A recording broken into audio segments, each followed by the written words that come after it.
I didn't notice it at first. The subtle changes, the way Lina's eyes avoided mine, the shorter answers, the faint tension in her voice. I thought it was just stress, work, or maybe I was imagining things. But that night, when I came home with dinner she didn't touch, I felt it, the distance, cold and real. Lina, are you okay? I asked, trying to sound casual, but my stomach nodded. She didn't meet my eyes. I'm fine, she said, voice flat. Just fine? I pressed, setting the bags down. You've been distant lately. Did I do something wrong? She laughed, a short, hollow sound. You? No. It's not you. Then what? I stepped closer, desperation creeping into my chest. Talk to me. She finally looked at me, and I swear I didn't recognize her. The warmth, the love, the spark that drew me to her for 3 years, it was gone. I can't do this anymore, she said. What, do this? My voice cracked before I could stop it. This. Us. She hesitated, eyes flicking away. I've been seeing someone else. I froze. I wanted to laugh. I wanted to scream. I wanted to run and punch a wall. Someone else? I managed, voice trembling. Who? Her lips pressed together. Adrian. My chest slammed shut. My hands shook. Adrian? I repeated, disbelief spilling over. Your ex? The rich guy? She nodded. Yes. I ran into him. He's different now. He can give me things I can't have with you. I laughed bitterly. Things? You mean money? Luxury? Status? She didn't answer right away. Her silence was louder than words. Finally, she whispered, I didn't mean to hurt you. I want more. I felt like the floor disappeared beneath me. You're leaving me, for money? The words felt heavy, like rocks lodged in my throat. I'm not leaving you because I hate you, she said softly, almost tenderly. I need a life I can't have with you. I'm sorry. I swallowed hard, anger and disbelief battling inside me. So, everything we had, all the nights we stayed up talking, all the plans we made, the promises, it meant nothing? Her eyes filled with tears. It wasn't nothing. I love you, but I can't ignore this opportunity. I laughed again, bitter, shaking my head. Love? Love doesn't ask for money.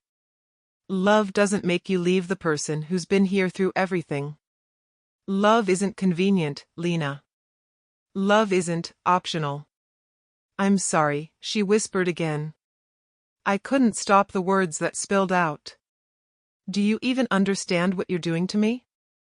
Do you know how it feels to trust someone completely, to give them your heart, to carry their dreams like they're your own, and then, just be thrown aside? She flinched, as if my words hit her physically. I know it hurts, she said softly, voice barely audible. Know it hurts? I shouted. Know it hurts? You left me for him. For Adrian. For money. Do you even hear yourself? She shook her head, tears slipping down her cheeks. Please, don't make this worse than it already is. I laughed once more, hollow and raw. Worse? Worse? Lina, this is a hurricane. This is my life being ripped apart, and you're acting like I'm overreacting. You're choosing someone else over me, and you want me to, what? Just accept it? I never meant to hurt you, she said again, voice trembling. I didn't plan this. I didn't. You didn't plan this? I repeated, voice low, dangerous. You didn't plan to shatter me? To make me question everything about myself? To destroy the person I thought I could be with? You didn't plan that? She was silent. I could see it in her eyes, guilt, fear, regret, but it didn't make the pain any smaller. Why? I whispered finally, voice breaking. Why him? Why now? She looked down, biting her lip. He can give me a life I can't get with you. He can give me security, stability. You're struggling. Struggling? I barked, disbelief cutting sharp. Struggling? Lina, I've been honest with you about everything. Every debt, every setback, every dream. I shared it all with you, and you just leave? That's your gratitude? I didn't. I thought. Thought what? I screamed, tears blurring my vision. That I wouldn't notice? That I wouldn't feel it? That I'd stay here, waiting like a fool? Her hands trembled. I never wanted to hurt you. I really didn't. Bullshit, I spat. You wanted what you wanted, and you took it. That's not love. That's selfishness. That's betrayal. She flinched at the word, biting back tears. I'm sorry. I hope you are, I said quietly, my voice shaking. Because there's nothing left here. Nothing. We didn't talk after that. She left, the door closing behind her like a final verdict. I sank to the floor, staring at the place where she had stood. My chest burned. My head spun. Every memory, every laugh, every kiss, every whispered promise replayed in my mind like a cruel loop. Hours later, I sat alone in my dark room. The walls pressed in, and I couldn't breathe. I kept asking myself the same questions. Was I not enough? Did I fail? Was I blind to everything?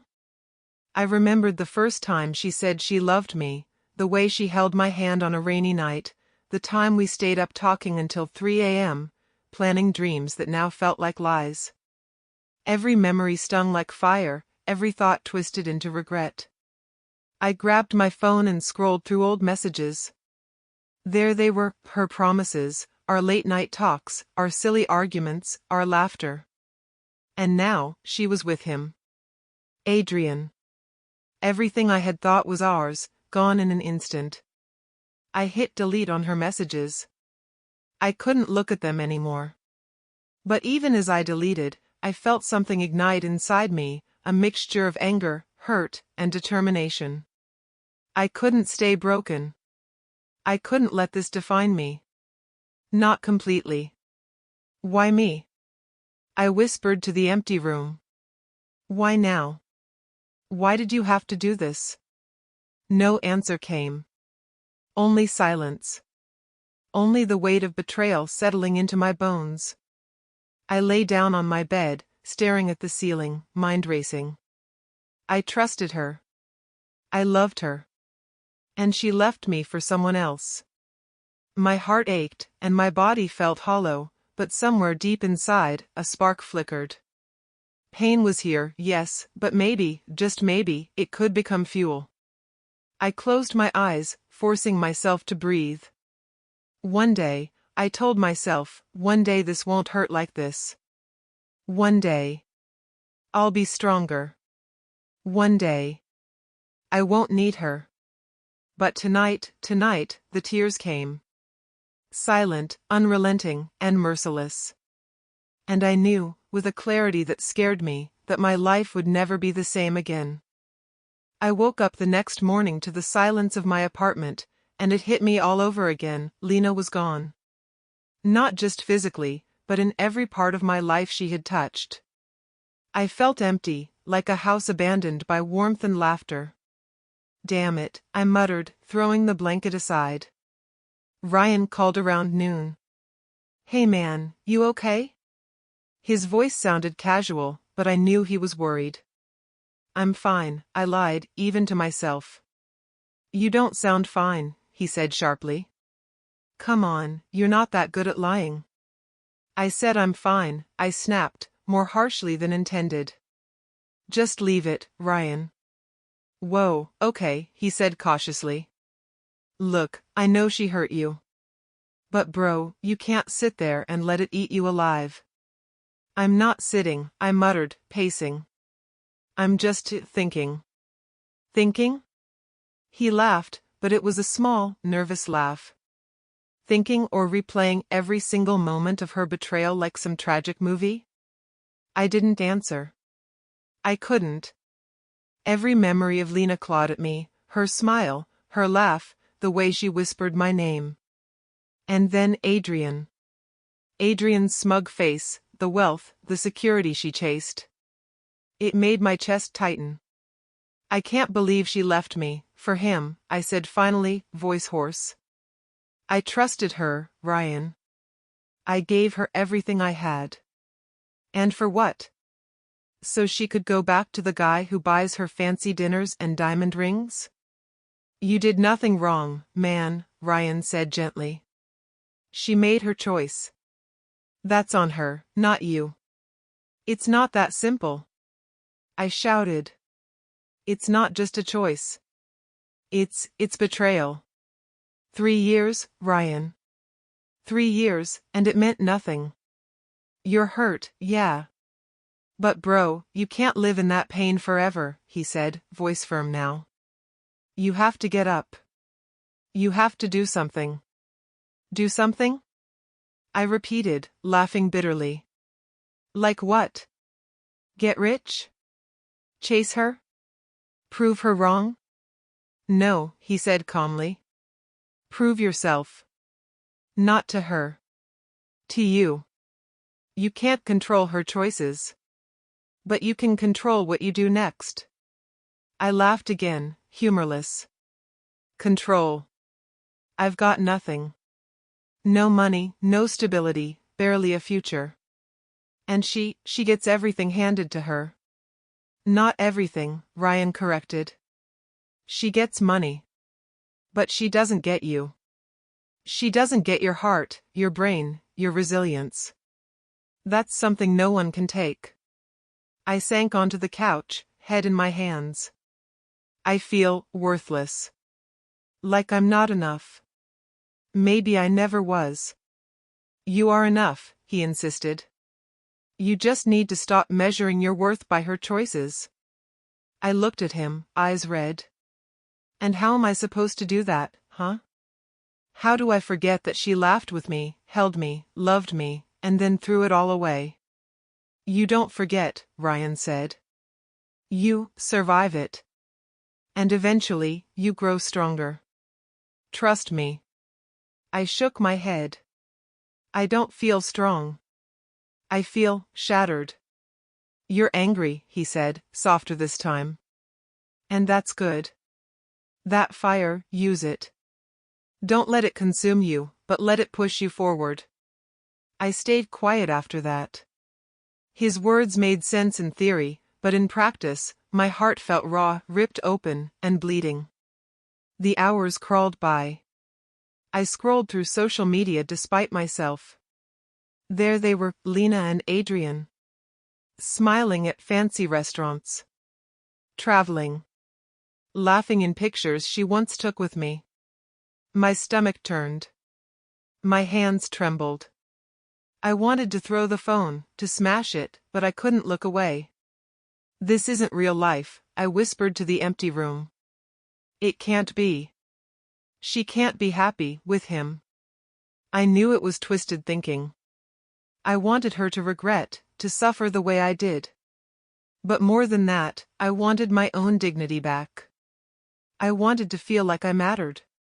Later, Ryan showed up in person, carrying 2 coffees. I knew you'd just sit there and scroll, so I brought reinforcements, he said, handing me one. Thanks, I muttered, taking the cup. I didn't even taste it. Look, man, he said, sitting down across from me. You're thinking too much about her, and not enough about yourself. You need to rebuild. Start small. One step at a time. I don't know if I can, I admitted, staring at the table. Everything feels pointless. It's never pointless, Ryan said firmly. You survived before, you'll survive this. And one day, she'll see what she lost. But that day isn't today. Today, you just breathe. You live. You fight. I wanted to believe him. I wanted to cling to that hope. But inside, I felt like a hollow shell, my emotions raw and exposed. Every memory of Lina stabbed me anew. That night, I went for a walk, needing air to clear my mind. I passed places we had been together, the coffee shop, the bookstore, the park bench by the lake. Each one hit like a punch. I felt tears sting my eyes, but I didn't let them fall. Not yet. Why did it have to be her? I whispered to the wind. Why not someone else? Why not someone who didn't mean the world to me? No answer came. Only the cold breeze against my face and the faint city noises around me. I thought about confronting Adrian. About showing up at his apartment, telling him what he took. But then I shook my head. What would that prove? Nothing. Nothing would change the fact that Lina had chosen him over me. By the time I returned home, I felt numb. I collapsed onto the bed, pulling the blanket over my head. Sleep didn't come easily. Every memory of Lina played in my mind on repeat, the mornings we shared coffee, the nights we stayed up talking, the quiet moments when she rested her head on my chest. And then the cruel image of Adrian appeared, smug, confident, everything I wasn't. I clenched my fists under the blanket. I can't let this destroy me, I whispered. I won't. Hours later, I finally drifted off, exhausted, tears soaking the pillowcase. But even in sleep, my mind was restless. I dreamed of confrontation, of arguments, of shouting at her and him. I woke sweating, heart racing, but a strange determination burned faintly in me. I realized then that my life couldn't stay frozen in heartbreak. I couldn't stay waiting for the world to fix itself or for Lina to regret. If I wanted to survive this, I had to fight first for myself. I didn't know how. I didn't know where to start. But I knew one thing, I couldn't stay broken. Not like this. And somewhere in the back of my mind, amid the pain and confusion, I felt a spark, a tiny, fragile ember of anger and ambition. Maybe, just maybe, I could turn this pain into power. The day she left me would haunt me forever. But tonight, I promised myself I wouldn't let it define me. I rolled onto my side, staring at the ceiling. I'll survive, I whispered, voice shaking. I'll rise again. And one day, she'll see what she lost. And with that, for the first time in hours, I allowed myself to close my eyes. I didn't know how long I'd been walking aimlessly through the city streets when I finally stopped in front of a small cafe. My hands were cold, my head heavy, and the weight of Lina's betrayal pressed down like a physical force. I slumped into a chair near the window, staring out at strangers who seemed to glide through life effortlessly. Rough day, a voice asked. I looked up.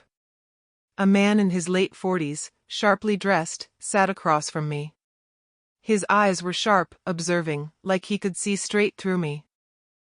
Yeah, I muttered, unsure why I had even answered.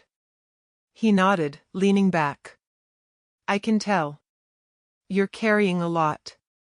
I guess, I said quietly, looking down at my hands. Just personal stuff.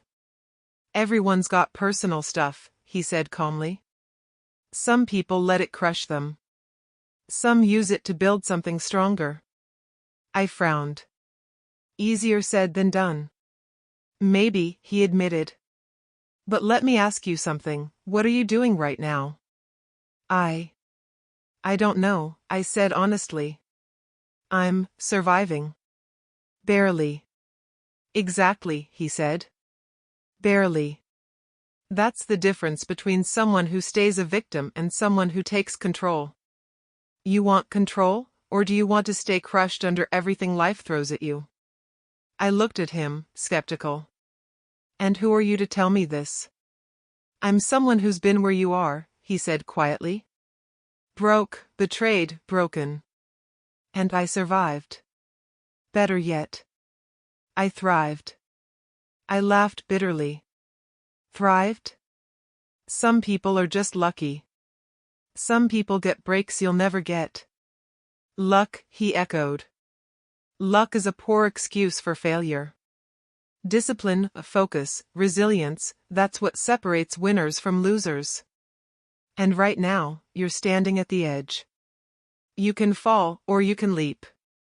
I stared at him. Leap to what? To your life, he said simply. Your future. You're done being a victim. You're done letting heartbreak define you. If you want, I can show you how to take the first steps. Something in me stirred. Anger, hurt, shame, it all mingled with a tiny spark of hope. And why would you care?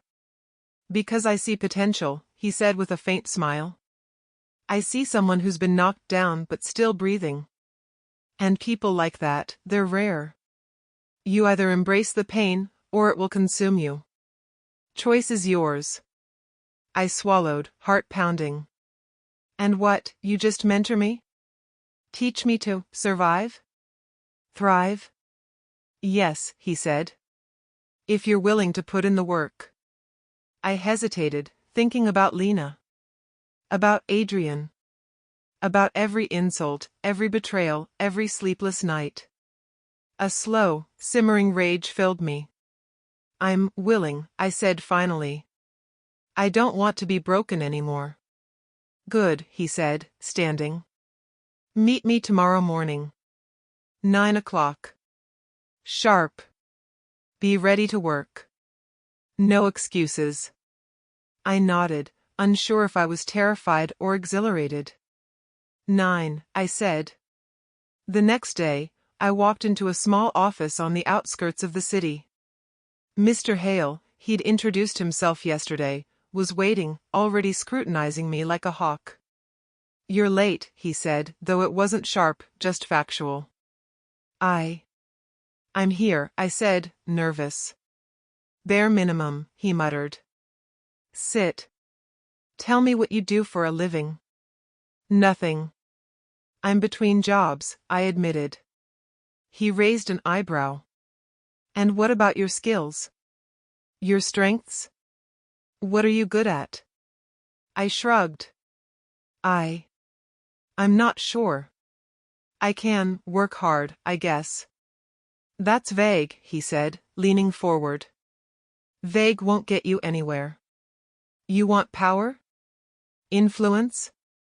Success? You need clarity. You need focus. You need discipline. Do you understand? Yes, I said quickly. I want all of that. Good, he said, smiling faintly. Then we start today. You will work every day. I don't care about excuses, fatigue, emotions. You will learn to be relentless. Heartbreak, poverty, failure, they are tools. Not chains. I felt my chest tighten. Relentless, okay. He handed me a notebook. Write down your weaknesses. Every flaw, every fear, every insecurity. Face them. Then we break them, one by one. I blinked. Break them? Yes, he said simply. Break them and rebuild stronger. The man who lies on the floor crying over Lina? That man is dead. You will be someone she, and the world, cannot ignore. Something in me stirred. A dark thrill mixed with fear. I'll do it, I said, gripping the notebook. Good, he said. Then we start tomorrow morning. Physical training first. Then business strategy. Then mindset. Every day. No exceptions. I left the office feeling a mixture of dread and excitement. For the first time in weeks, I felt something. Not happiness. Not relief. But purpose. That night, I couldn't sleep. I replayed every word Lina had said. Every tear, every excuse, every betrayal. And yet, instead of crushing me, her memory began fueling something else, determination. I'm not going to beg her, I whispered to myself. I'm not going to cry over what I lost. I'm going to rise, and she's going to watch. I opened my notebook and wrote, weaknesses, self-doubt, anger, indecision, lack of money, lack of influence. Each word felt heavy, but necessary. I stared at the list, clenching my fists. Okay, I said. Then let's break it. The next weeks were brutal. Physical training left me sore, mentally exhausted. Business strategy sessions with Mr. Hale were like being interrogated. He criticized every choice, every habit, every flaw I had. Your confidence is fake, he said one day. You smile, but I see fear. You talk, but I hear hesitation. Kill it. Every day, kill the weakness in you. I'm trying, I said, gasping for air after a long run. Trying isn't enough, he snapped. You will do. Or you will fail. Choose. I clenched my teeth. I choose to do. And slowly, painfully, I started to change. I woke earlier, worked harder, refused to give in to fatigue or self-pity. Every success, no matter how small, fed a fire that Lina had tried to snuff out. One evening, Ryan called. How's the Phoenix? He joked. I laughed, exhausted. Burning hot, I said. Every day, I feel stronger. Like I'm waking up from something I didn't know I was trapped in. Good, he said. That's exactly it. Keep going. Don't stop for anyone, especially not her. I won't, I said firmly. She made her choice. Now it's my turn.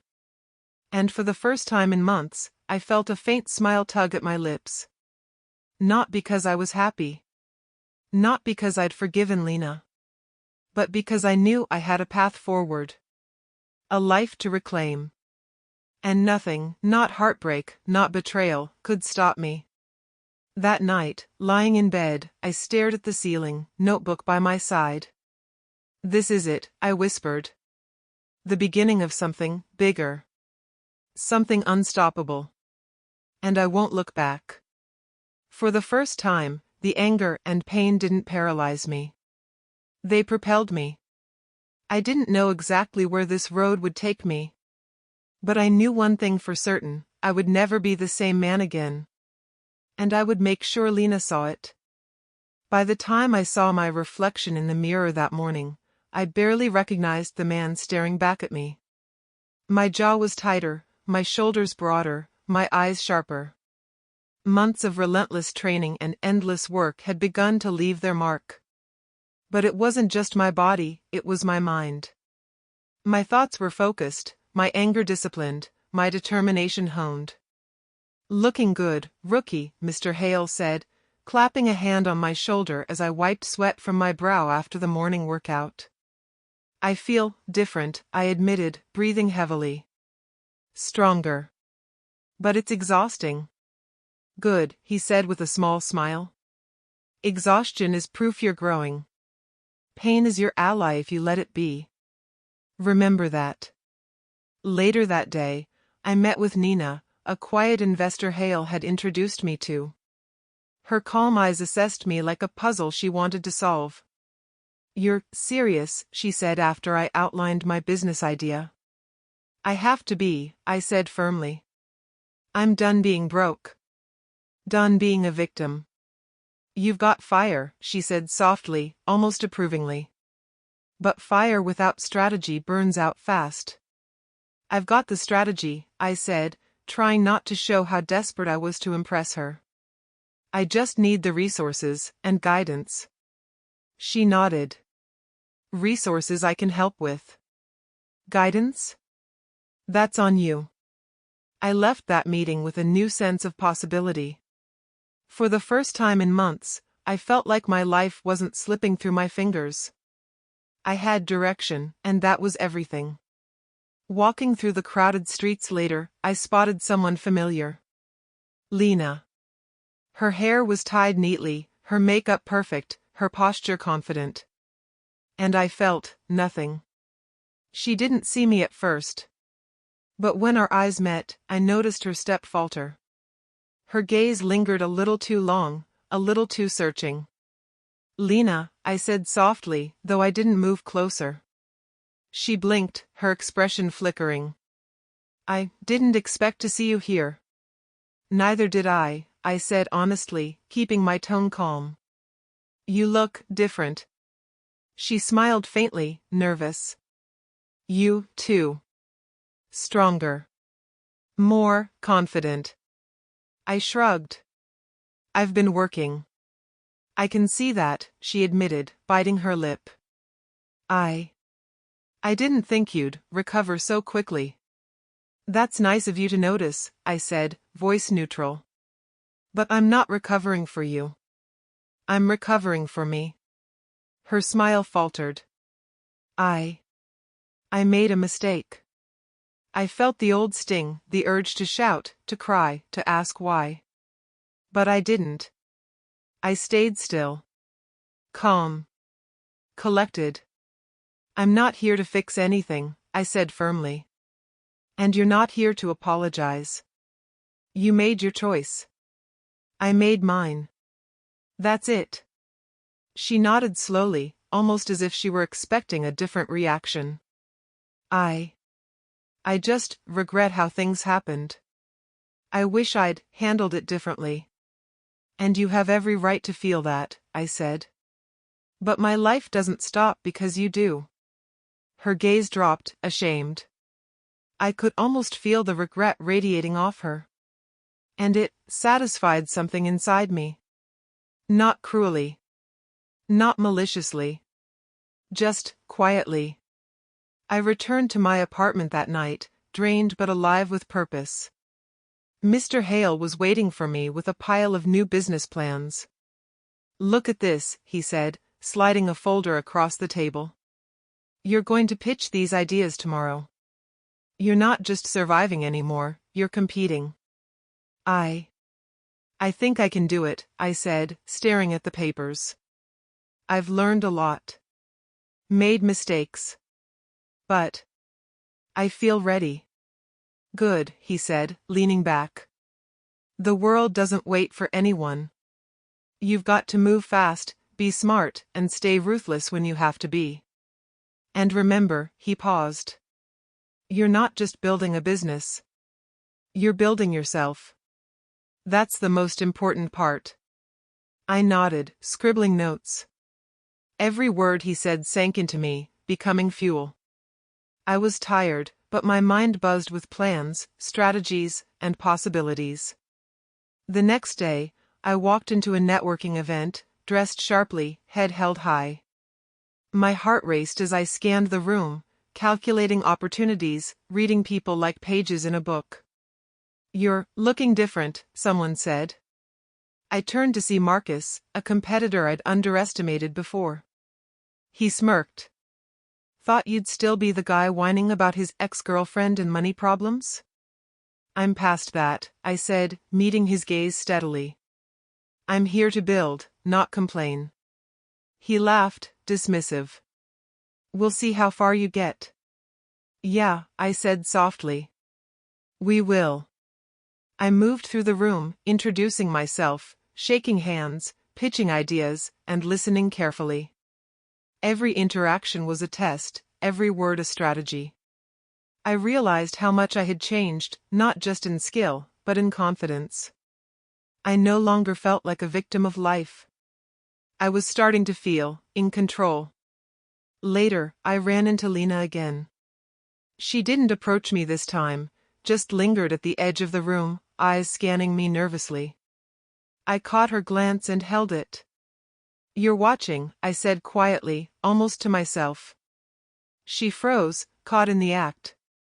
Her lips parted, but no words came. I smiled faintly. Not because I wanted to hurt her, but because I realized something important: she had no power over me anymore. My focus wasn't on her approval or her regret, it was on my life. My goals. My success. "You look incredible," she said finally, stepping closer, voice low. "Thanks," I said. "But this isn't for you. It's for me." Her expression shifted, a mixture of awe and regret. I made a huge mistake." "I know," I said calmly. "And you'll have to live with it." "I won't." She opened her mouth, but I turned and walked away. No bitterness. No yelling. No tears. Just forward motion. That night, I sat alone in my apartment, notebook open. I reviewed the day, the contacts I made, the opportunities one discovered, the confidence I'd maintained in the face of Lina and Marcus. I felt pride. Not arrogance, just a quiet satisfaction. I realized the fire inside me had shifted. It wasn't just anger anymore, it was ambition. Pain had become fuel. Heartbreak had become a catalyst. And somewhere, deep down, I felt a strange calm. I had begun to reclaim my life. Piece by piece, decision by decision, step by step. "You're rising," Mr. Hale said when I called him to debrief. "And now the world will notice. But don't get comfortable. This is just the start." "I know," I said. "But it feels good. To finally feel like I'm moving, instead of falling." "Good," he said. "Keep that fire. Keep the discipline. And remember, every action counts. You want power, influence, respect? Then earn it. Every single day." I closed my notebook that night, exhausted but alive with determination. I thought about Lina, lurking in the periphery of my life, watching me struggle and now rise. I didn't hate her anymore, not fully. But I didn't forgive her either. And I knew one thing for certain: she was about to realize that leaving me didn't make her life better. Watching me rise, now, that would sting. I smiled faintly, leaning back in my chair. "Let's see who's stronger now," I whispered to the empty room. For the first time in months, I felt the taste of control, the thrill of growth, and the intoxicating promise of revenge, not through malice, but through my own success. I was rising from my own ruins. And this time, nothing could stop me. I had started to notice it before anyone else did. The subtle shift in Lina's demeanor, the almost imperceptible tension behind her flawless smile. It was like a shadow passing over the brightness she once carried effortlessly. I ran into Nina at a small cafe that afternoon. She was calm, poised, the opposite of me, still a little raw from heartbreak but already learning to channel it into strategy. "Big day?" she asked, sipping her coffee. "You could say that," I replied, leaning back. "Business is going well. But I think someone from my past is noticing." She raised an eyebrow. "Oh. That someone?" "Lina," I said, exhaling slowly. "She's watching. I can feel it." "Good," Nina said softly, almost approvingly. "Let her watch. But don't let her attention distract you." I nodded. "I won't. It's satisfying, in a strange way. Not revenge exactly. Just awareness. She's realizing the choice she made has consequences." Later that week, I attended a networking event for tech startups. I walked in, confident, measured, scanning the room for opportunities. And there she was, of Lina. She looked radiant, as if she hadn't changed, but I could see the tiny cracks. A nervous flicker in her eyes when our gazes met. A subtle hesitation when she smiled. I approached a group I knew, shaking hands, exchanging business cards, while her eyes lingered on me from across the room. I caught a glimpse of her expression, curiosity, anxiety, perhaps regret. I laughed quietly under my breath. Not so untouchable now, huh? I muttered. You're doing well, she said when she finally came over, her voice low. I didn't expect this.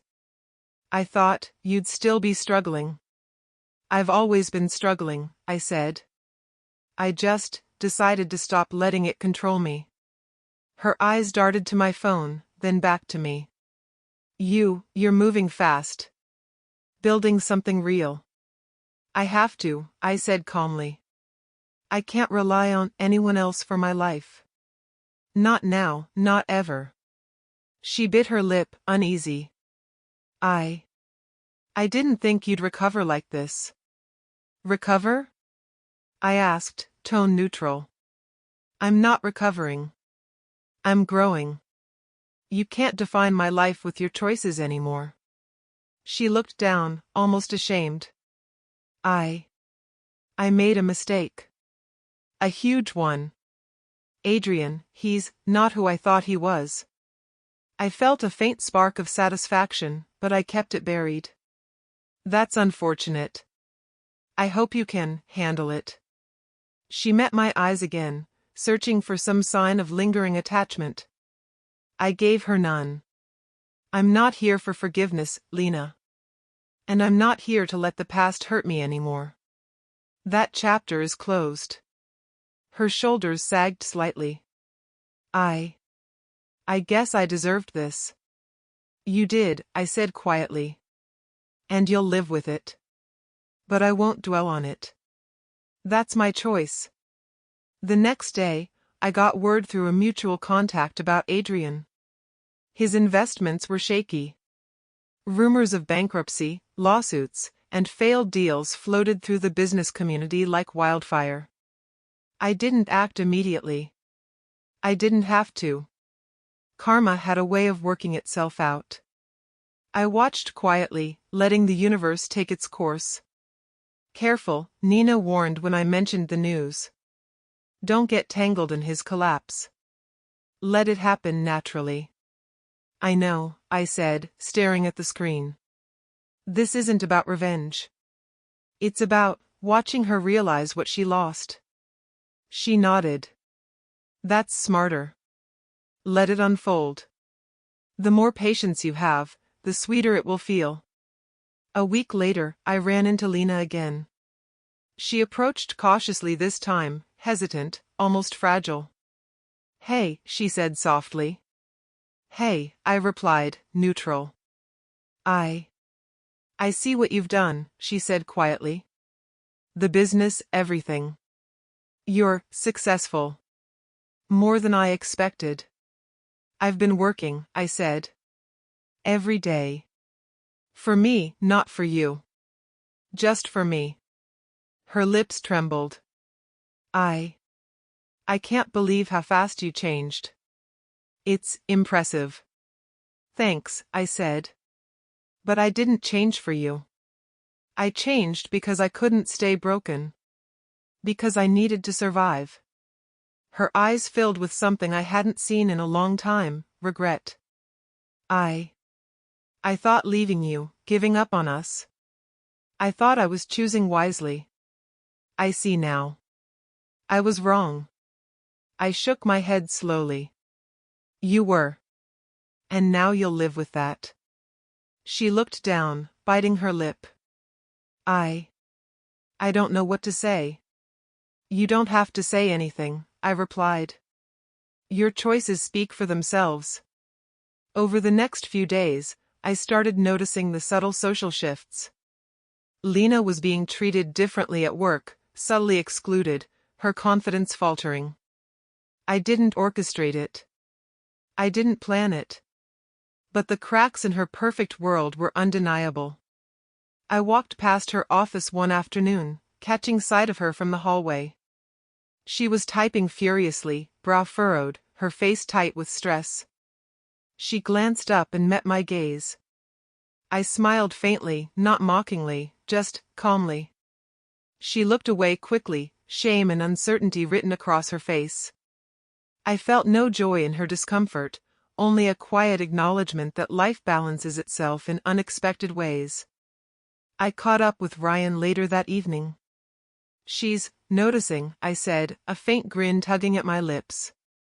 "Noticing what?" he asked, eyebrows raised. "That her perfect life isn't perfect," I said softly. "Adrian's shaky, she's stressed, she's aware that leaving me may have been the worst decision she ever made." Ryan laughed quietly. "That's karma, my friend. And you didn't even have to lift a finger." "I didn't," I said. "And I won't. This isn't about revenge. This is about focus, growth. Letting the universe do its part while I do mine." That night, I sat alone in my apartment, reviewing my plans for the next month. The business was growing, contacts expanding, opportunities unfolding faster than I expected. And through it all, Lina remained on the periphery, watching, observing, regretting. I thought about the first day she left. The pain, the betrayal, the despair that had consumed me. I remembered it vividly. And now, I felt a strange calm. I had transformed that agony into determination, into strategy, into growth. I took out my notebook and wrote, "Power isn't taken, it's built. Patience is a weapon. Focus is armor." I smiled faintly. "She'll see it," I whispered to the empty room. "She'll see it soon enough. But this is for me. Not for her. Not for Adrian. For me." I leaned back, exhausted, but alive with purpose. The cracks in her perfect life were only just beginning. And while I didn't rejoice in them, I couldn't deny the satisfaction of knowing that her choices had consequences she hadn't prepared for. For the first time in a long time, I felt untouchable. I was in my apartment late one evening, reviewing new contracts and emails, when I heard a soft knock at the door. "Who?" I called, already tense. The door opened slowly, and there she was, Lina. Her eyes were red, face pale, and her posture hesitant, unsure. My heart didn't race this time. My hands didn't shake. Instead, I felt a cold clarity. "Lina," I said, voice even. "What are you doing here?" She swallowed, stepping inside tentatively. I needed to see you." "Needed to see me?" I repeated, skepticism sharp in my tone. "After everything?" I know," she whispered, looking down at the floor. I made a mistake. A huge one." I leaned back in my chair, arms crossed. "I know. You've been noticing the consequences. Watching, realizing what you lost." Her lip trembled. I didn't realize how much I hurt you. Not until it was too late." I felt a strange mix of anger and calm. "Too late, Lina. It's always too late when someone chooses luxury over love. I loved you, trusted you, and you threw it away." "I know," she said quietly, tears brimming in her eyes. "And I regret it every single day." "You regret it?" I asked, my voice low, controlled. "Do you think that changes anything?" I just wanted to say I'm sorry," she said, voice breaking. "I never stopped caring about you. I just screwed everything up." I stared at her, measuring my response. I could yell, I could cry, I could forgive and embrace her, but none of that was me anymore. I had changed. I had grown. I had built myself from the ruins she left behind. "I appreciate the apology," I said finally, voice calm. "But apologizing doesn't undo the choices you made." She looked at me, desperate, eyes wide. "So, what now? Do you hate me?" "No," I said softly. "I don't hate you. I'm indifferent. Because hate keeps you tied to someone who hurt you. And I'm not tied to you anymore. Her eyes filled with confusion and panic. But I can see you've changed. You're stronger, more confident. And you don't need me. I thought you'd be broken, miserable. I thought I could watch you suffer, and somehow make it easier for me. But, she faltered, voice trembling. You've moved beyond me. I nodded, coldly pleased. I have. And that's the point, Lina. This isn't about revenge. It's about my life. My growth. My choices. I didn't build this to spite you. I built it for me. And I'm still building. She took a tentative step closer. I wanted to see if there was a chance. That maybe we could. I don't know, fix this. I laughed quietly, low, not cruelly but with a bitter edge. Fix this? You can't fix the past. You can't take back what you did. You made your choice, and now you live with it. And so do I. Tears streamed down her face. I see that now. I see everything. Adrian, he's not what I thought. He's shallow, selfish, controlling. He doesn't care about me. And I realize I threw away someone who actually loved me. I felt a pang, not for her, but for the years I had invested, for the pain I endured. I held it steady, quiet, unshakable. I hope you learn from it, I said softly. Because love isn't about wealth. It's about trust, loyalty, respect. And you failed at all three. She fell silent, shaking. I deserved this. Yes, I said firmly. You did. And living with regret, that's yours. Not mine. We sat in silence for a few minutes, the weight of everything pressing against the walls.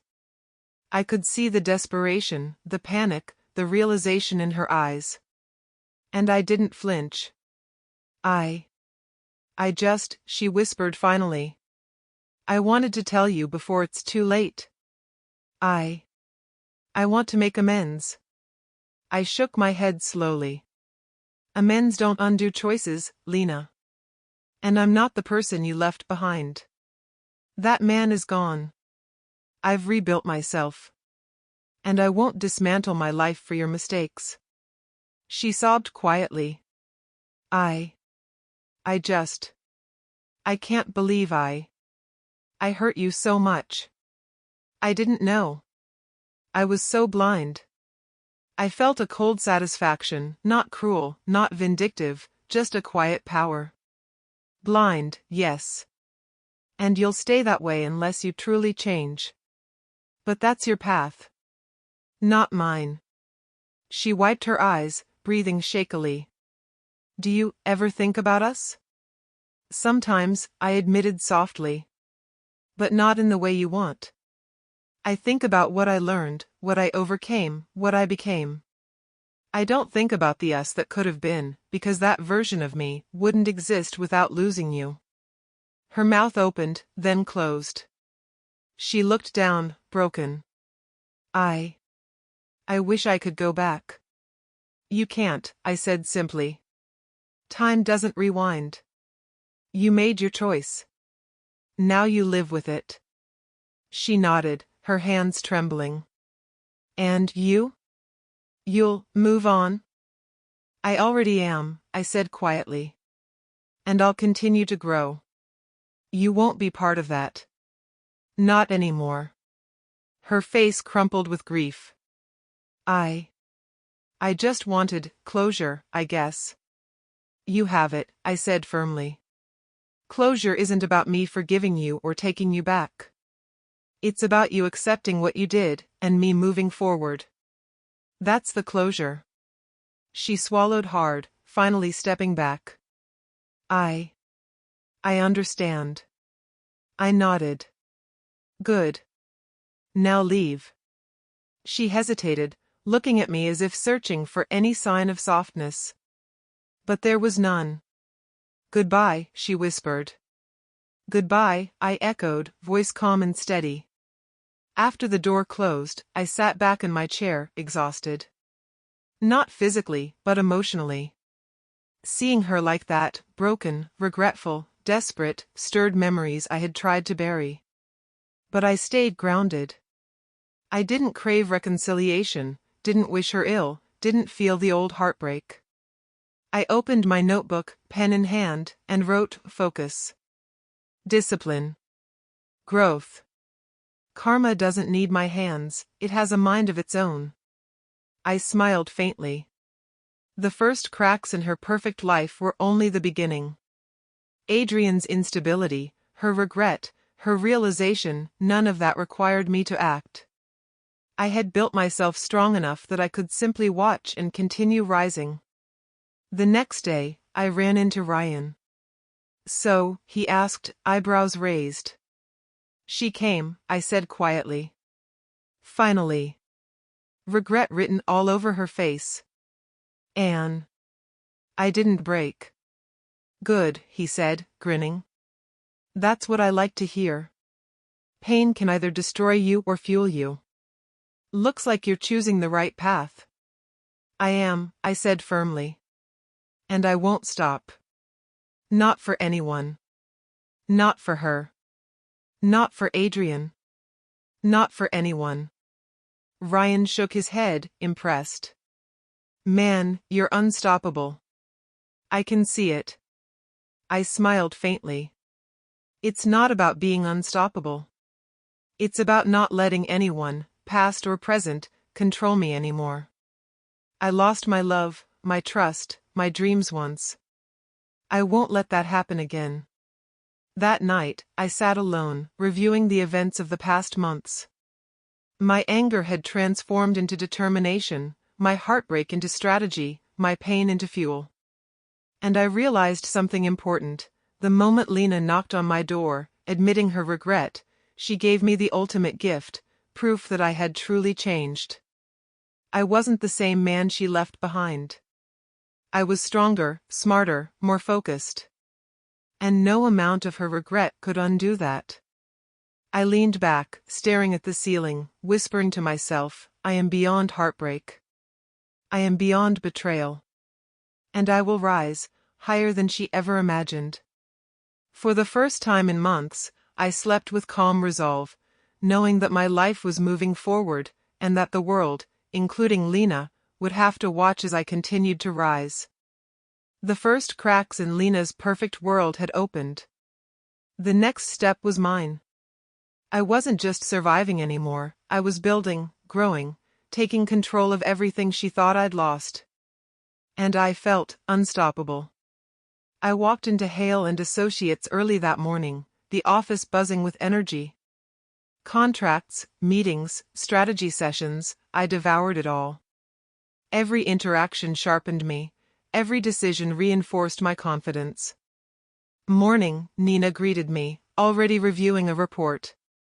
"Morning," I said, voice calm, collected. "What's on the agenda today?" "Investor meetings," she said, glancing up. "And one complication." I frowned. "Complication?" She nodded. "Lina's been in the news lately. Something about Adrian. Their investments are failing, and she's involved, whether she wants to be or not." I smirked faintly. "That figures. The universe has its timing." "You're enjoying this too much," she said with a half-smile. "I'm not enjoying her pain," I said sharply. "I'm enjoying the clarity. She made her choice. I'm building my life. Let her deal with hers." She raised an eyebrow. "Right. Clear as ever. But you're rising fast. People are noticing. That's going to change dynamics, friendships, partnerships, even enemies." "I know," I said. "And that's fine. I don't need everyone to like me. I need them to respect me, or fear what I can accomplish."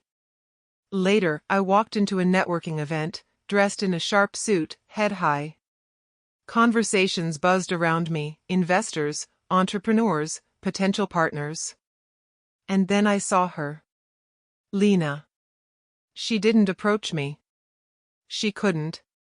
I could feel her eyes tracking me across the room, her expression a mixture of admiration, envy, and panic. I leaned into the energy of the room, ignoring her gaze. I had something bigger than old heartbreak now. I had momentum.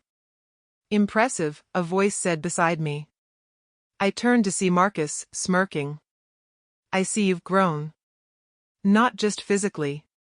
You command attention. People listen when you speak. Thanks, I said smoothly. I've been working. You've been working, he repeated, a note of respect, or perhaps challenge, in his voice. Don't forget, not everyone you meet here is friendly. I'm aware, I said. And I don't need everyone to like me. I just need to succeed. He studied me for a moment, eyes sharp. You've got fire. But fire without control, it burns everything, including yourself. I know where to aim, I said, steady, confident. I've learned the hard way.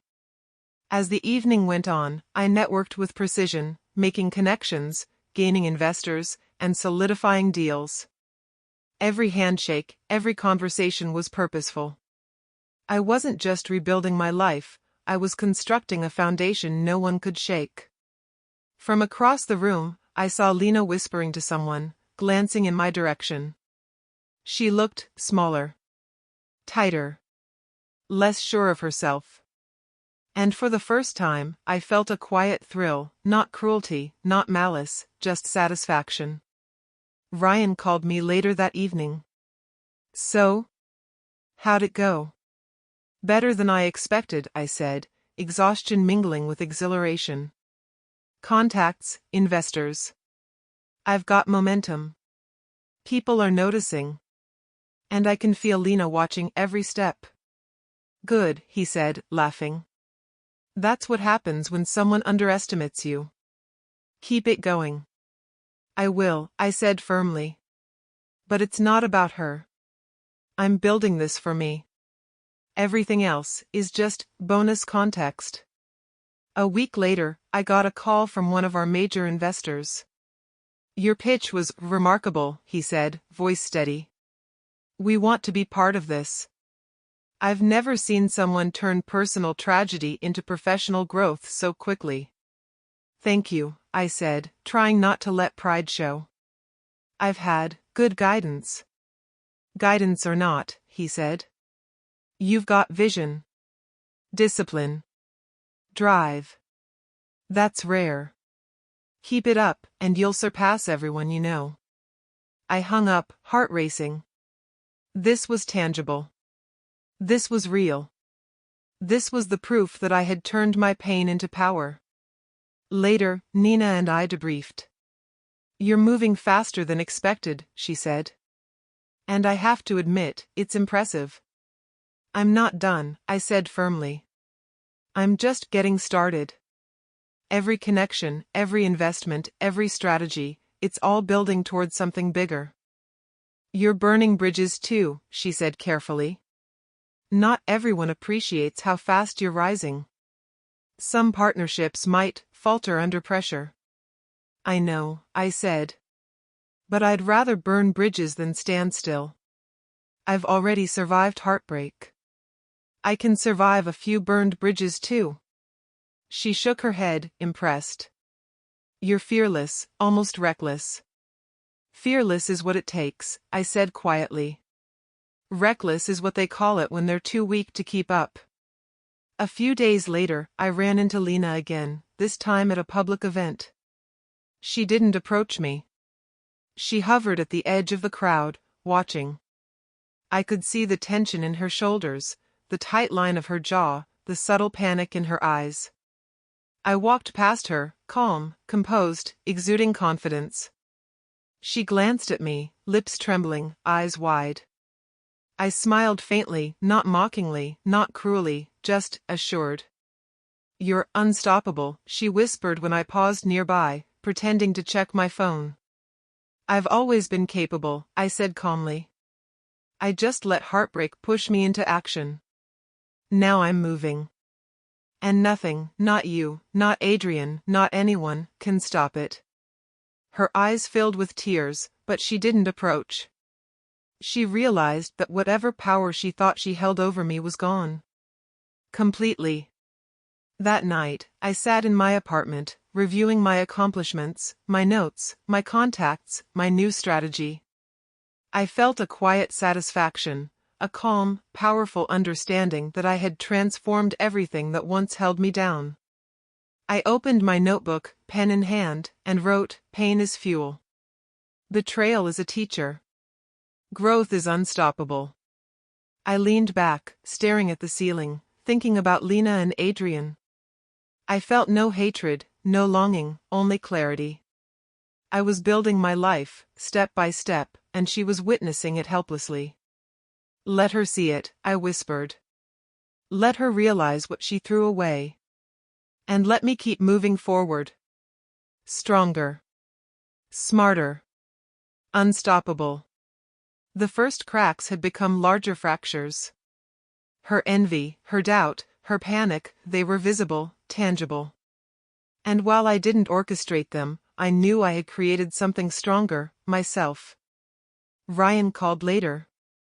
"So, the phoenix rises higher every day, huh?" "Yeah," I said quietly, a faint smile tugging at my lips. "And this time, I'm not looking back." "Good," he said. "Keep it that way. She's watching. She knows she lost." "I know," I said calmly. "But that's not why I do this. I do this because I can. Because I must. And because nothing, heartbreak, betrayal, envy, can stop me now." We hung up, and I leaned back in my chair, exhausted but alive with purpose. For the first time, I truly understood what it meant to rise from the ruins. Not to spite anyone, not to prove anyone wrong, simply to reclaim my life and my power. And I knew this was only the beginning. Lina's regret, Adrian's collapse, the world's perception, they were all secondary. My life, my choices, my growth, that was everything. I smiled faintly. "Let's see who keeps up now," I whispered to the empty room. And with that, I closed my notebook and turned off the lights, knowing tomorrow would demand even more. I had been building momentum for months, each day a brick in the foundation of my new life. But the real test, watching karma unfold, was just beginning. It started subtly. Rumors of Adrian's failing investments spread faster than wildfire. His once solid empire was crumbling, his associates pulling out one by one. And Lina, she was caught in the crossfire.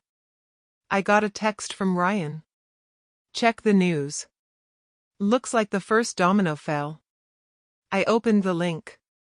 Adrian's company had been investigated for mismanaged funds. Major investors were backing out. Lina's name was attached in minor references, her association undeniable, though she hadn't caused the collapse. I felt a spark of satisfaction.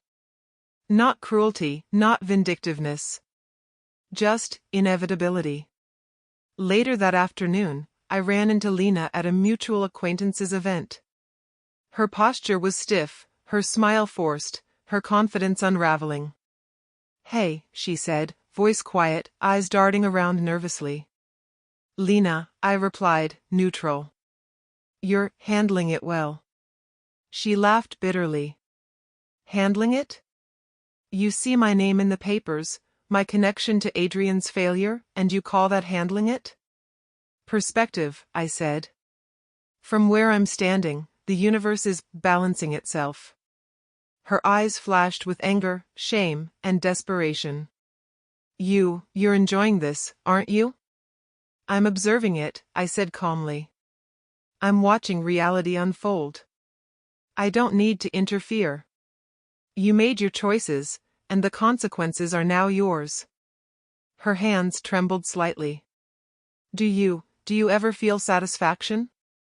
Seeing me, stressed, panicked? I shook my head. No. I feel clarity. The world has a way of showing people the truth of their decisions. I just watch. And I keep building my own life. Her shoulders slumped, a quiet admission of defeat. I thought I was choosing security with Adrian. I thought I was smart. I was wrong. So wrong. Smart isn't about choosing what seems easy, I said. It's about choosing what's right, even when it's hard. You didn't. And now you see the result. Her eyes glistened with tears. I never realized until it was too late. And you're thriving. You don't even need to hurt me. You're just living your life. That's right, I said, calm, assured. I'm not here to hurt anyone. I'm here to succeed, to grow, to build. Pain doesn't define me anymore, it fuels me. You'll see that in time. She nodded slowly, unable to speak. I could feel the weight of her realization pressing down. She had underestimated the consequences of her actions, and now they were unfolding naturally. A few days later, I received an invitation to a business gala. My first major recognition was on the line. The event was packed with influential figures, investors, and media. Every handshake, every smile, every conversation was a calculated step forward. And there she was, Lina. At the edge of the room, watching, her posture tense, her expression torn between admiration and despair. I walked confidently past her, aware of her gaze but uninterested in her approval. She whispered to someone, probably asking who I was now, what I'd accomplished. I didn't need her to ask. She would find out soon enough. Ryan leaned in as I shook hands with a prominent investor. She's watching, he murmured.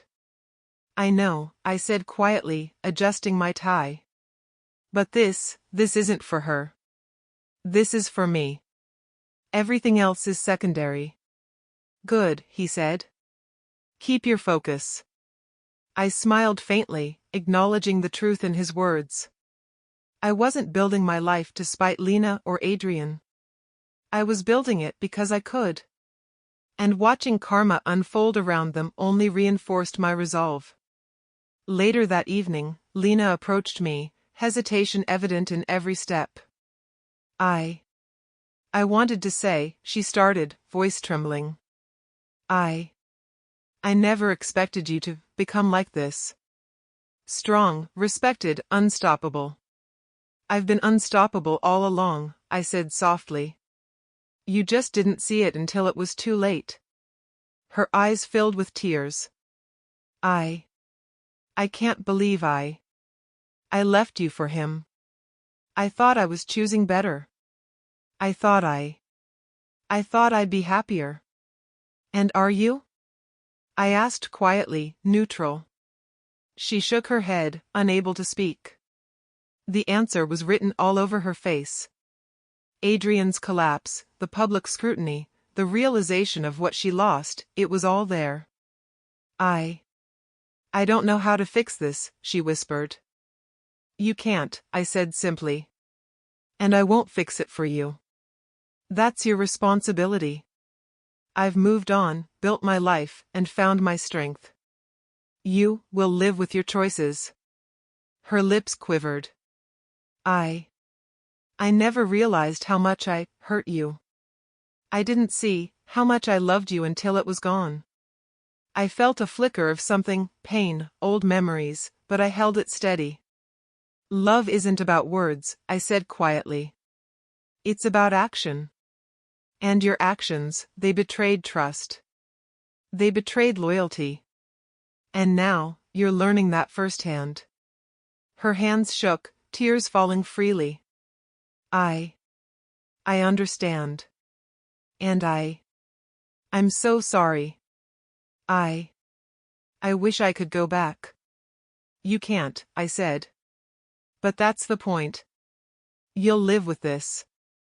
You'll learn from it. and I'll continue to build myself. That's all I can do." She looked at me, broken, humbled, and for the first time, powerless. I could feel the shift, the acknowledgement that the man she once thought weak, desperate, and broken had become someone she couldn't reach. The next week, I saw the consequences of Adrian's downfall in real time. Investors were pulling out, employees were leaving, and media outlets reported the company's instability. Lina's name was tied to minor roles she didn't control, but the damage to her reputation was real. I didn't act. I didn't need to. Karma was doing its job. I simply focused on my own empire, expanding connections, solidifying partnerships, and keeping my vision sharp. Ryan called that evening. "You've seen the first wave of it?" "I have," I said quietly. "She's realizing now. She's watching the consequences she never prepared for. And I don't need to intervene. The universe is doing it for me." "That's patience," he said. "And that's power. Keep it. Build it. Don't look back."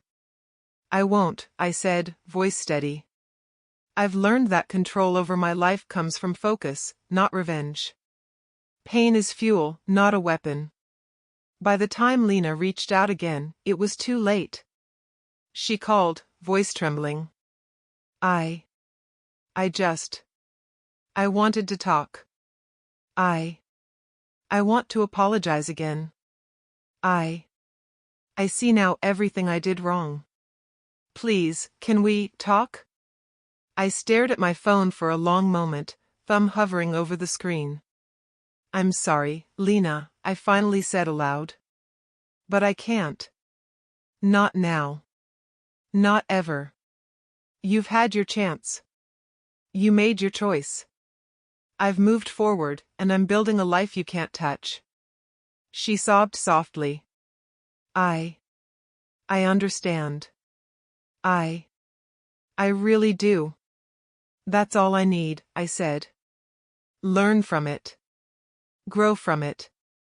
But don't contact me again. My life is mine now.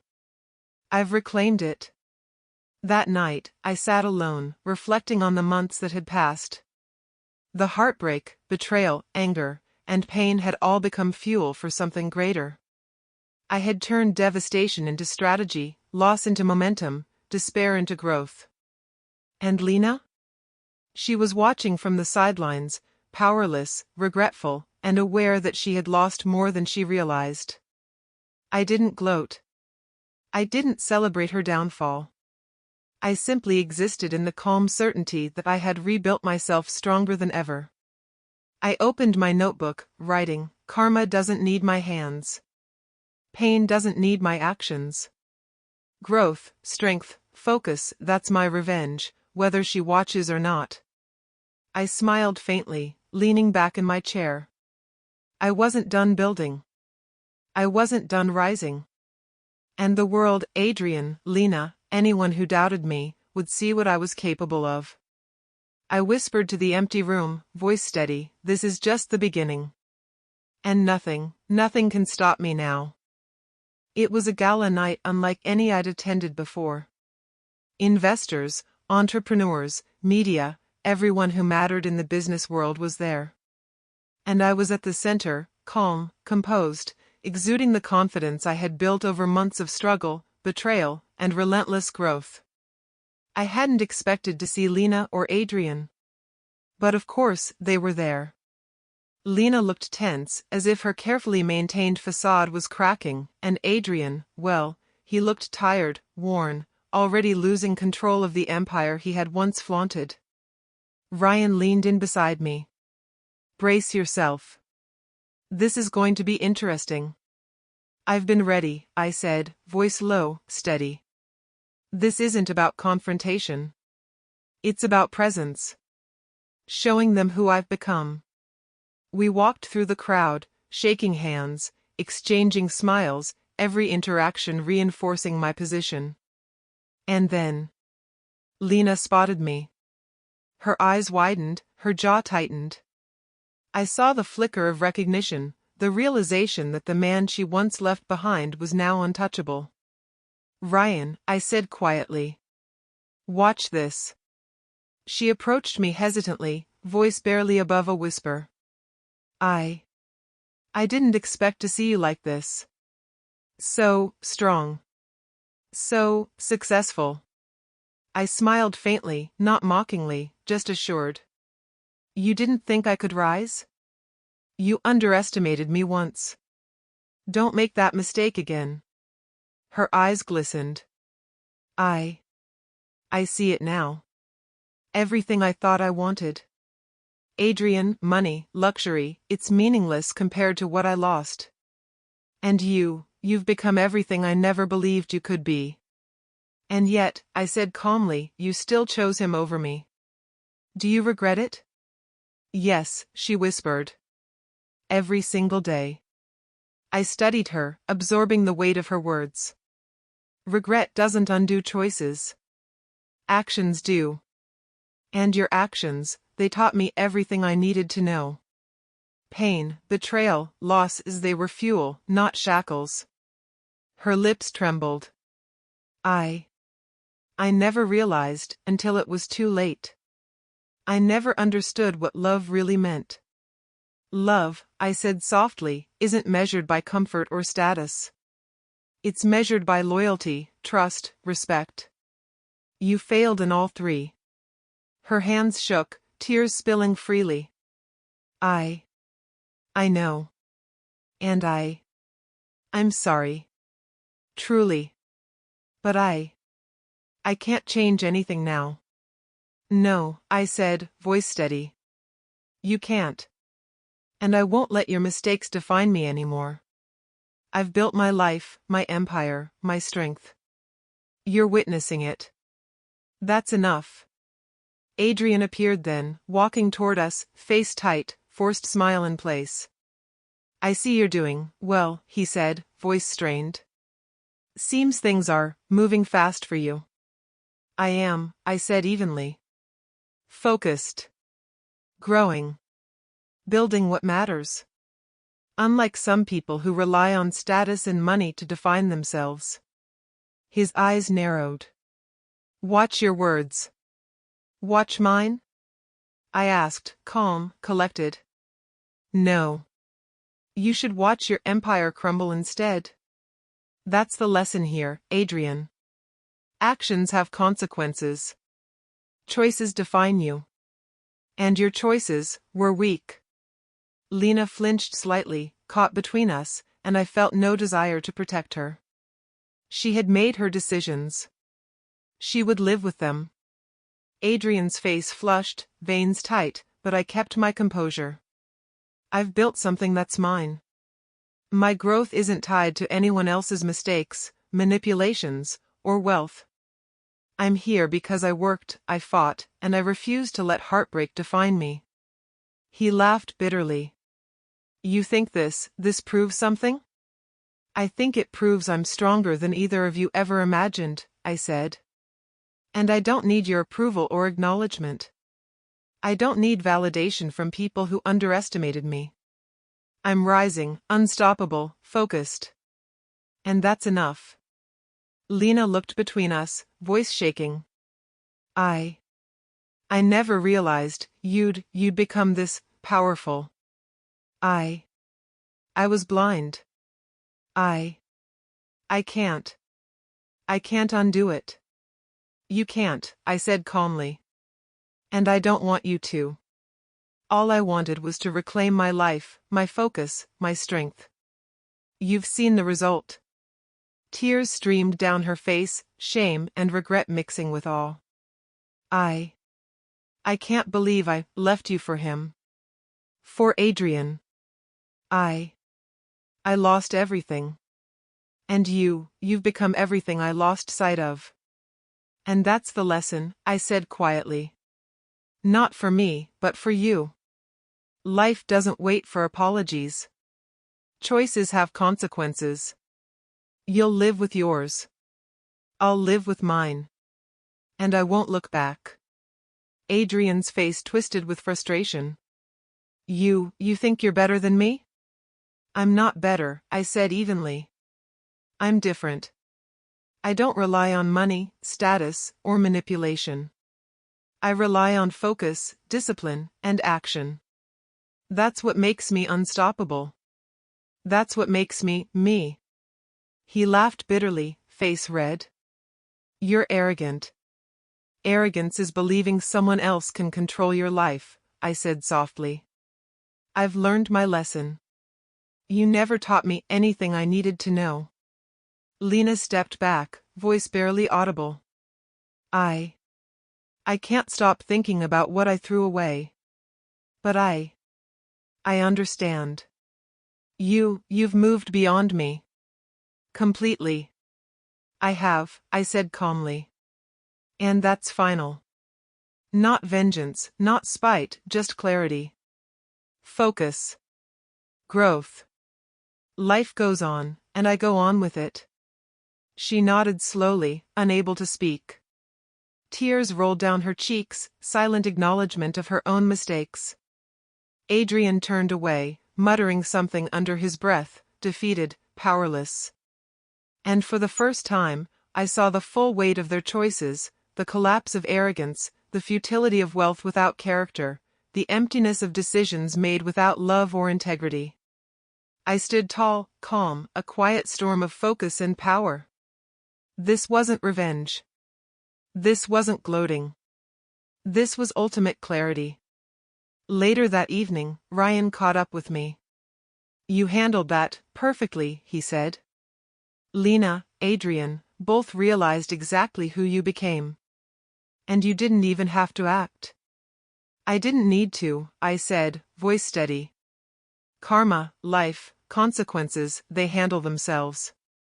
I only needed to focus on building what's mine. And that's done. Done, he asked, eyebrows raised. Yes, I said. Done with heartbreak, betrayal, weakness, distraction. Done letting others define my worth. Done living in the shadows. I've claimed my life. Ryan nodded, impressed. Then what now? I smiled faintly. Now? Now I keep rising. I keep building. I keep focusing. Let them watch, let them realize. But I don't look back. I don't waver. I don't pause. My life, my growth, my strength, those are mine. And that's unstoppable. That night, I sat alone, reviewing the events of the past months. The heartbreak, the betrayal, Lina's choices, Adrian's arrogance, they all culminated tonight in clarity. I had faced them, not with violence or revenge, but with focus, discipline, and growth. I had risen above the chaos they caused. I opened my notebook and wrote, the ultimate confrontation isn't about proving them wrong. It's about proving yourself right. Growth, focus, strength, unstoppable, unshakable, undeniable. I leaned back in my chair, feeling the calm power that came from complete closure. This wasn't about beating them, it was about exceeding them. About claiming what life owed me, focus, strength, and the life I was determined to live. For the first time in months, I felt absolute certainty. Lina's regret, Adrian's collapse, the world's perception, they were all irrelevant. I was beyond them. I was beyond heartbreak, beyond betrayal, beyond distraction. I was free. I whispered to the empty room, voice steady, this is it. This is my life. And nothing can touch me now. The city skyline stretched before me, lights glittering like 1,000 small promises. From my office on the top floor, I could see everything, and for the first time in years, I felt completely untethered from the past. Heartbreak, betrayal, regret, they no longer had power over me. Ryan leaned against the doorway, smirking. You're awfully quiet tonight. Reflecting? I smiled faintly. More than reflecting. I'm realizing. I've finally arrived at a place I can't leave, no matter what. Emotionally, mentally, even spiritually, I'm done with the old me. He chuckled. Old you, that guy would have fallen apart when Lina walked away. Or when Adrian's empire started to crumble. I shook my head. That guy doesn't exist anymore. He was necessary to get me here. Pain was fuel, betrayal was a teacher, and loss became clarity. I've grown because of it, not in spite of it. And Lina? Ryan asked cautiously. She's gone, I said firmly. Physically, maybe, she's still in the city, watching, regretting. But emotionally? Spiritually? She no longer has access. Not that she ever deserved it. She made her choices. I've made mine. Mine are better. He nodded, approving. Good. That's the mindset that will keep you moving forward. No distractions, no emotional anchors pulling you backward. I've learned, I said quietly. You can't force people to value you. You can't make someone love you. You can't control their choices, but you can control your reaction. Your growth. Your life. That's what matters. Ryan grinned. Philosopher now, huh? Not a philosopher, I said softly. A survivor. A man who refuses to let the past dictate the future. And tonight, I feel like I've finally claimed it. The next morning, I met Nina at the office. Big night last night, she said, smiling. Investors, recognition, press coverage. You're everywhere. I've worked for it, I said. And it's just the beginning. She looked at me, curiosity and respect mingled in her eyes. You've changed dramatically. The man who walked into this office months ago, he'd be stunned at who you've become. I know, I said. And that's the point. I had to become him. I had to rise above everything that tried to hold me down.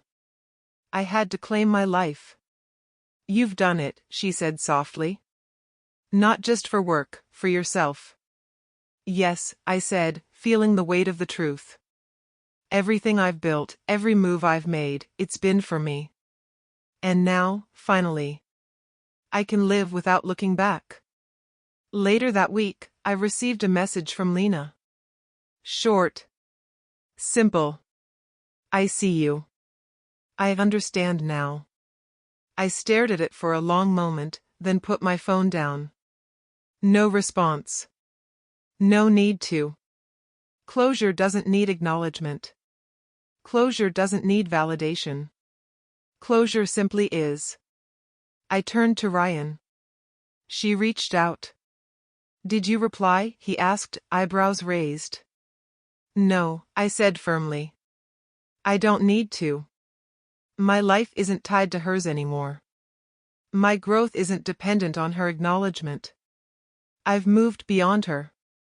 Ryan nodded. Good. That's the sign of true strength. Let her deal with her regrets while you keep rising. I will, I said quietly. And I'm not just rising. I'm soaring. No chains, no anchors, nothing left behind except lessons. That evening, I sat in my apartment, reviewing the past year, the heartbreak, the betrayal, the rise, the karma, the confrontation. Every step, every painful moment, every sleepless night had brought me here. And I realized something profound. I didn't just survive. I transformed. The phone rang. It was an unknown number, but I answered anyway. Is this him? A tentative voice asked. Yes, I said cautiously. I've heard about you, the voice said. Your growth, your success, your strength. I wanted to congratulate you. Maybe learn from you. I paused, surprised. Learn from me? Yes, the voice admitted. I made mistakes. I want to change. I want to do better. I want guidance. I smiled faintly. Then listen closely. Growth isn't about apologies. It's about actions. Focus, discipline, and refusing to let the past control you. That's how you reclaim your life. She, or he, paused, taking it in. Thank you. I think I understand. You will, I said softly. But first, you need to start walking, not talking. And I suggest, don't look back. The past isn't yours to fix. Your future is yours to claim. I hung up, feeling a sense of completeness. I had faced the past, confronted the people who hurt me, and left it all behind. The only thing left was forward motion.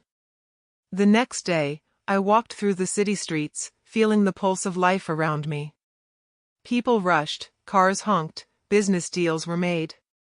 And I moved through it all with quiet confidence, aware of my power, my control, my independence. I met Ryan at a cafe.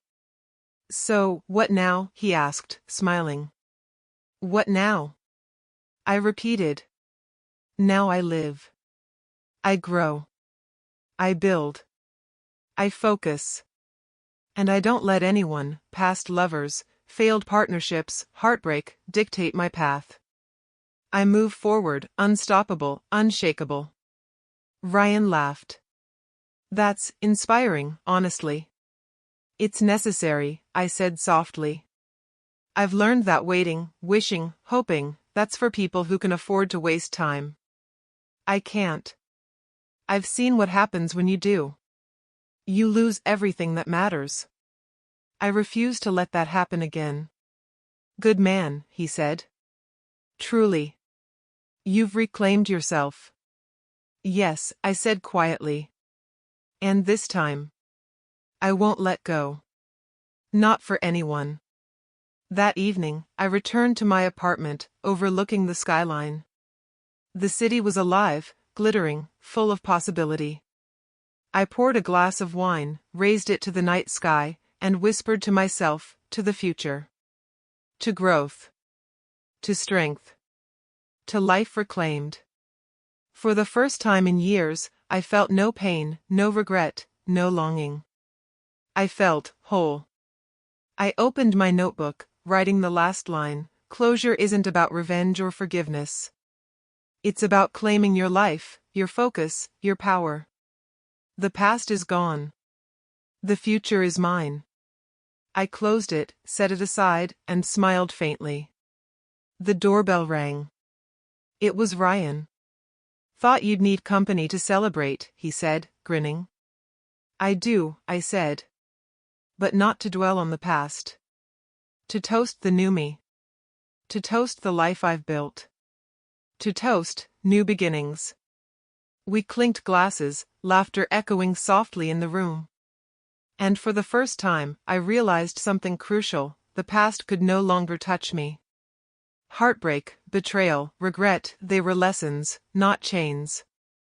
And from now on, every step I took was my own. No one could hold me back. No one could control me. No one could define me. I was free. I was strong. I was unstoppable. And that was just the beginning.